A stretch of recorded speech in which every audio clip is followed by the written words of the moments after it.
Hi everyone, welcome to another tutorial. In this tutorial, I'm going to show you how I recreated this 3D cupped corset using the draping method. Materials needed for this tutorial is a muslin or calico fabric. You're going to need pins, lots of them, scissors, a pen or a pencil for marking, and as well as draping tape. And the size here I'm using is 1/8 of an inch. I'm going to start out by first mapping out my style line using my draping tape. Basically like the outline of your sketch or your design. The design I'm recreating has about 3 panel lines. It has bust cups and also a strap. So based on those design elements, I'm just going to mark out the outlines.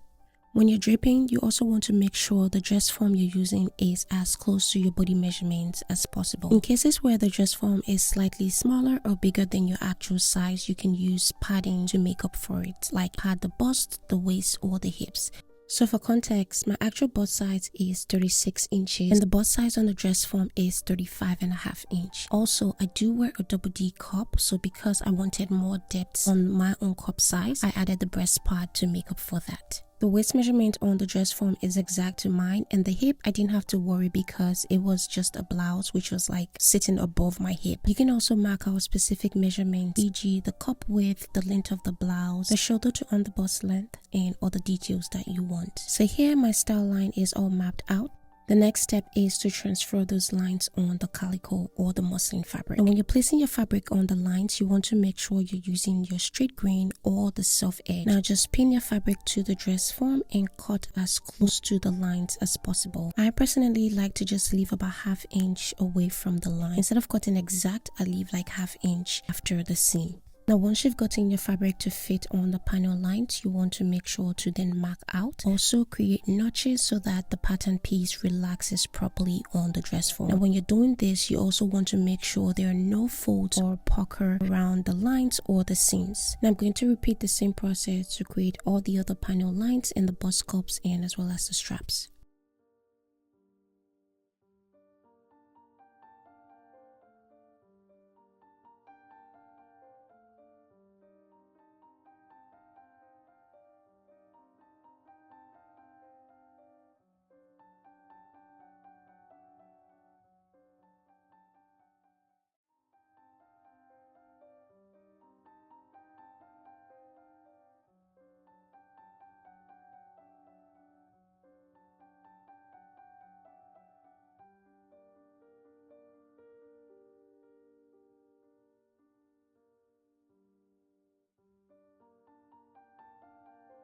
So here I'm done draping the front piece. I've also gone ahead to repeat the exact same process on the back of the dress form, and this is what it looks like. Now here I'm just labeling 1F for front and B for back. So I did 1B for the center back and 2B for the side back, 1F for the center front and 2F for the side front. And I also marked along the waistline just to indicate that point.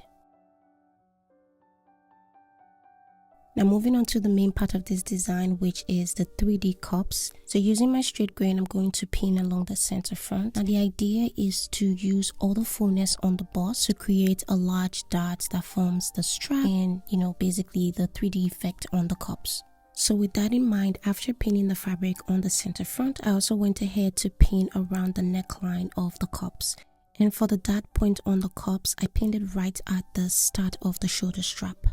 After figuring the dot point on the cups, I'm just going to keep pinning around the cups, and while I'm doing so, I am pushing all the fullness to end at the shoulder strap. Next, I'm going to pick a point towards the center front of the cups. Now this is the point that helps you determine what angle your dot is going to be, or just basically where you want that point to end. And here you can see once I've gotten my dot intake, I'm going to then mark it at the end of the strap so that the fullness is just right between the straps. I'm also trimming off excess fabric as I go so that I get to the desired width of the strap. So one thing to take note of is if you want more depth in the cup, you make sure the dot intake is large. Now to achieve this, you make sure to pad according to your bust size. Larger bust sizes requires more padding so that it can accommodate the cup size. So here the width of the strap is a lot smaller and I can already have an idea of how it's going to lay over the shoulder. Now I'm just going to mark out the neckline and the other part of the cups.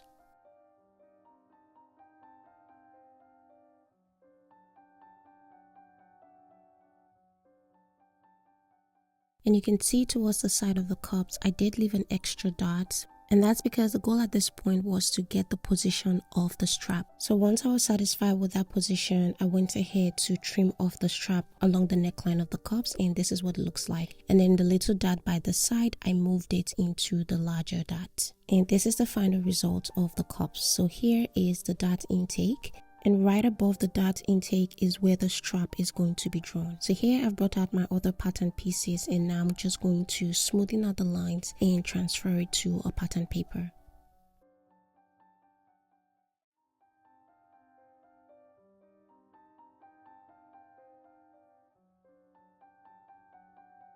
Before transferring the pieces onto a pattern paper, I like to just do a final check to make sure all the notches are matching. So here that's what I'm doing, making sure all the lines are aligned. So to transfer the drape pieces, I'll be using a tracing paper instead of a regular pattern paper. This just makes the process easier because you can clearly see all the lines you're marking on.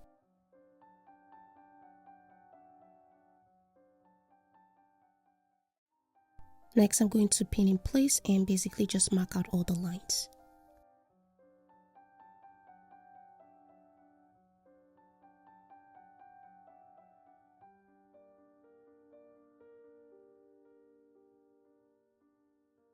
After marking out the lines, I'm going to include 1/2 inch all around for my seam allowance.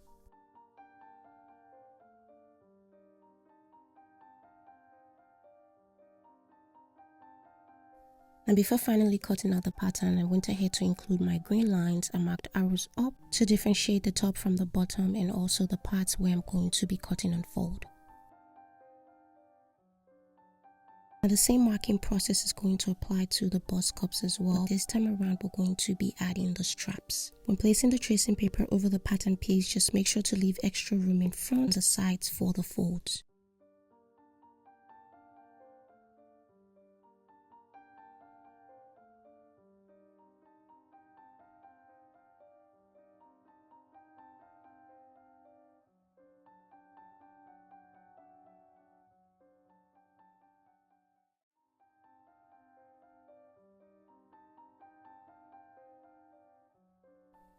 To add on the shoulder strap, you want to make sure all the notches on the dart intake is marked. This way you can clearly see where exactly you're folding on. Now fold the paper along the entire dart intake, basically matching the 2 notches. Next, you're going to align the fold to the neckline and pin in place.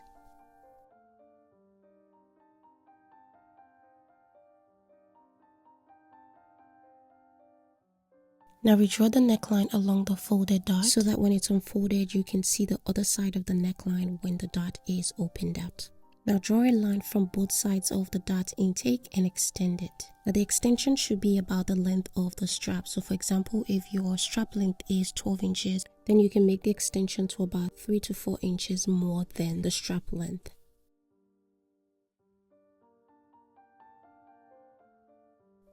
Now go ahead and cut along the extended line and around the cups like so.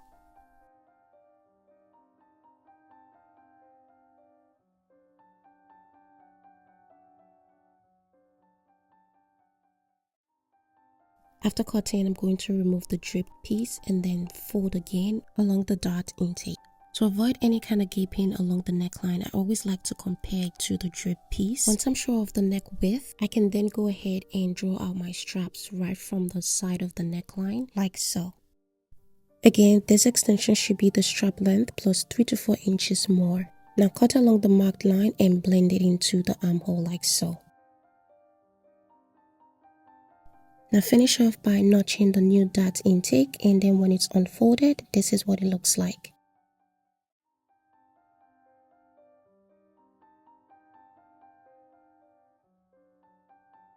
I'm going to compare one last time to the drape piece just to make sure everything matches.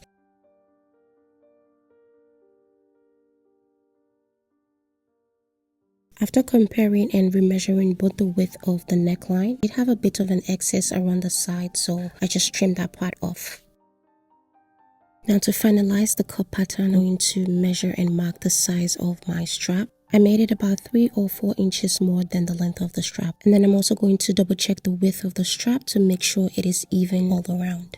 So back to the other pattern pieces, I wanted the center back to be open, so I'm going to remove 1.5 inch away from the center back. So if you made it to this point of the tutorial, thank you for sticking around. And if you found any part of this tutorial helpful, don't forget to leave a like or just share your thoughts about this tutorial in the comment section. So please subscribe if you haven't, and if you're already subscribed to this channel, thank you so much.